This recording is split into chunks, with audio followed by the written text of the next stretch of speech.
Hi guys, welcome back to my channel. Thank you so much for coming back. We're going to be talking today about family members and when to back away from them. For the month of September, we're going to talk all about families. I think this is an important topic, so we're going to make this a series for the month of September, and it's all going to revolve around family. So we're going to start off the month by talking about this. I think it's an important topic for most of us. It's an important topic for me, and it has been over the years. So I think we're going to benefit a lot from it. So thank you so much for coming back to my channel. For those of you who are subscribed and have been participating, thank you so much. And for those who are new to the channel, I encourage you to hit the subscribe button. I welcome you to the channel to become a part of our growing community. The benefits for you in today's video is that you're going to learn about some of the toxic behaviors that family members do and when it's time to back away. So I want to point out some things that I have actually discussed with my own clients in my own office. And when I see clients for the first time, you know, they come to me with issues within their own romantic relationships. They come to me with issues in their jobs, issues with their kids. But then they also come to me about issues regarding their family, and they don't know what to do about family members who are bogartish, disrespectful, dishonoring, and manipulative. It's really hard to set the boundary with family. All last week we talked about psychopaths and sociopaths and narcissists and how to put the boundary up with manipulators and so forth. And, you know, it's easier when you're talking about people who are not your family, but when you're talking about your family, you know, there's a boundary that has already been crossed in a sense, because you have the same genetic code, you have the same connections throughout the family, right? Everybody is connected to somebody in the family. You know, you understand each other's backgrounds and likes and dislikes and attitudes and prejudices and biases and all of that. Like you get to know your family members at a different level than you do a romantic interest, or at a different level than you do a friend or coworker. So to put up the boundary with a toxic family member can be really difficult. So it takes a lot of courage, it takes a lot of insight, it takes a lot of personal strength, and it also takes a lot of motivation to ensure that you put the boundary up with your family. So I've been there, and my mom has been there, and extended family has been there, and many of my clients and many of the people that I offer a consultation to around the world, they've been there as well. So we're definitely not the only ones. So I want to point out at least 6 things that are clues that you need to back away from your family. You need to back away from your family, okay? So let's start with number 1. Number 1 is they betray you. When you have a family member that betrays you, I think that says a lot. It means a lot as well. If you have a family member who has done something to hurt you, and they either, you know, didn't know that they did it, or they did it and now they're sorry, that's a different thing. But when you have a family member who acts with intentionality, right? They intentionally set up the stage to betray you. You're no longer a family member to them in their eyes, or they wouldn't have bypassed your boundary. So a family member who intentionally betrays you is a problem. You can't trust them. All right. So I think betrayal really should be the only and the final straw before you say, you know what, I'm done with this. You can forgive. I do believe in forgiveness. I do believe in the power of forgiveness, but that's within reason, right? A family member who bypasses your trust, your love for them, your concern for them, your care, your boundary, your needs, your wants, all of that, they betray you intentionally, you've got a problem. So I think that's red flag number 1, that you need to back away. Okay. The next is violates your boundaries. A family member who violates your boundaries emotionally, psychologically, sexually, physically, whatever, culturally, financially, whatever that boundary is, the moment they violate that boundary, I think that's when you need to put up the stop sign and say, nope, we're not going to do this. You're either going to get it together, or I'm out of your life.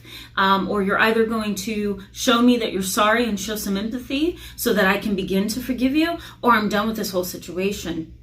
So a family member who violates any of your boundaries, right? Any of your boundaries to the point of you losing, having to grieve the loss of something, or having to defend yourself, or having to protect yourself or whatever, that's an issue. Okay, so they violate your boundary, they betray you. That should be straw number 2. All right, straw number 3 is pathological behavior. So a family member who lies constantly, a family member who manipulates family members against each other, a family member who engages in what my field calls triangulation. A family member who spins one family member over there and goes to that person and spins that person and then goes over there and spins that person. And they have all these people like pawns and they're just like spinning them, that is a problem, okay? Having a family that triangulates, that's another issue. Let me draw this out for you. I like giving you guys demonstrations. Let's see here. I got it. Okay. So having a family member who triangulates is a real big issue because they know what chess pieces to move so that they can get what they want. Okay, so triangulation, I'm going to draw it out here. There's always 3 people in triangulation, okay, or 3 roles that people can play. And the first role is the victim. The next is the rescuer. And the third role that people can play in this triangle is called the persecutor. Okay, and we all know what the persecutor does. They point the fingers. You're the problem. You're the problem. You're the problem, not me. You're the one with the issue. You're the one who doesn't want to open up. You're the one with a trauma history. You're the one who married him. It's always the you. The victim is the individual who either feels that they're being betrayed and misused or not well understood. Or the individual who takes the role of the victim who really isn't the victim, but they want to be. And then the rescuer role is the role that most grandparents play, that most parents play. It's the I have to get in and make this a better situation. So this is called the drama triangle. Okay, and so here's what it looks like. Okay, this is the drama triangle, and you have the victim up here.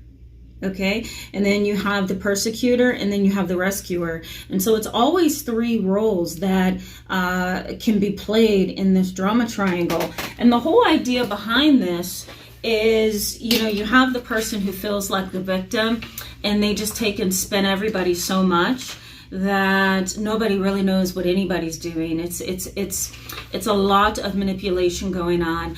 The kind of stuff that I talk about in this video up here. Okay, when you see triangulation happening, it really is a good idea to try to get out of that triangle. And the best way to get out of that triangle is to don't engage, don't talk to them, don't react to them. Try not to defend yourself. State the facts and keep the boundary. And you can find some of those tips in my video that I did last Monday as well. Okay, or I'm sorry, last Wednesday it was, if I can keep my days straight. Okay, so that's number 3. Now, number 4 would be pathological lying. When a family member engages in pathological lying, you really do need to just get out of there, okay? Because that individual is going to say something about you that's not true. They're going to lie and get you in some kind of trouble and some kind of rut that you don't need to be in. So a pathological liar is really dangerous. A lot of the time, they don't have empathy. When you try to show them the wrong of their behavior, they come back with an argumentative, confrontational, projecting kind of an attitude that says, well, we're needy people, so we do what we do because, and then they try to, intellectualize it and rationalize it.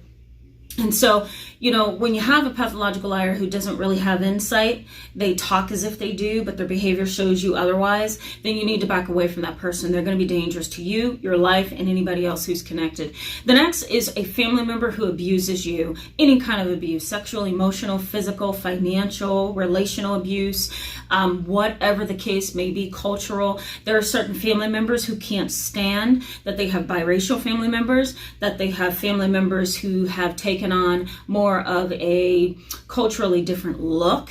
That tends to be an issue in a lot of families of color. In Caucasian families, you may have some issues where the child looks more African American or looks more Hispanic. The family doesn't approve of that, so there's tension there. Within my family, it's been split down the middle where certain family members can't accept the fact that everybody in the family is not 100% African American, that there's some biracial people, that there's some multi-ethnic roots and heritages.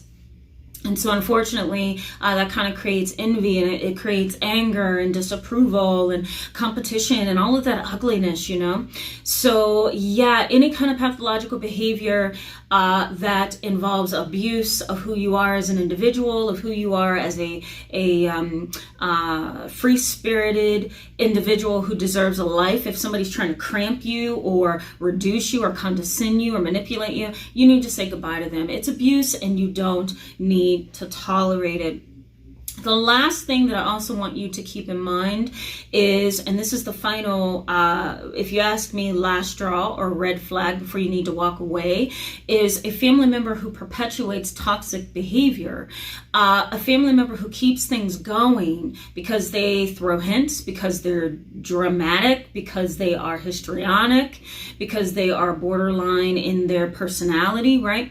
Maybe they're narcissistic and they like to keep problems going because it makes them feel empowered and important. Maybe they're sociopathic, where they like to spin everybody and triangulate and get confusion going.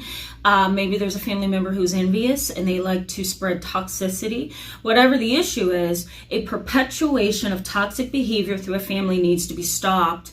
And if you see it happening with you, you have the right to say, you know what, I'm out of this. I'm not participating in this absolute ridiculous behavior. I'm not participating. I'm stepping out of this circle, and I am striving for a better future, a better goal, a better direction. I don't have time to fight and argue with somebody who's going to perpetuate toxicity within the family. Okay, you have that right, and I know you have that right. It's just a matter of making it work. Okay, so yeah, these are a few things that I like to share with my clients who are struggling with family members. I think they're practical and doable. The issue is really dedicating yourself to utilizing these tools and asking yourself if you really have the strength to execute. And if you get tired enough, like I did many years ago, you'll execute, because you won't be able to tolerate it. It's just too much. You may have to do some things like get rid of somebody who betrays you, and then put up a boundary with the toxic family member who's perpetuating the problem in the family. If there's triangulation going on, you may have to put a stop to the rescuer and the persecutor. You may have to tell the rescuer to stay out of things, and you may have to tell the persecutor to go over there and stop bothering you. So whatever it is that you have to do, give it a shot, and I encourage you to do it. Thank you so much for being with me in this video today, guys. I encourage you to give it a thumbs up and share it if it was helpful to you. I'm coming back to give you a new video, and we're going to keep moving. If you have some questions about family and dynamics, and maybe something you want me to bring up, just let me know. I will definitely get to that video. In the meantime, have a wonderful rest of your week. Yeah, because we are halfway through it. So have a good week, and I'll see you in the next video. Bye-bye.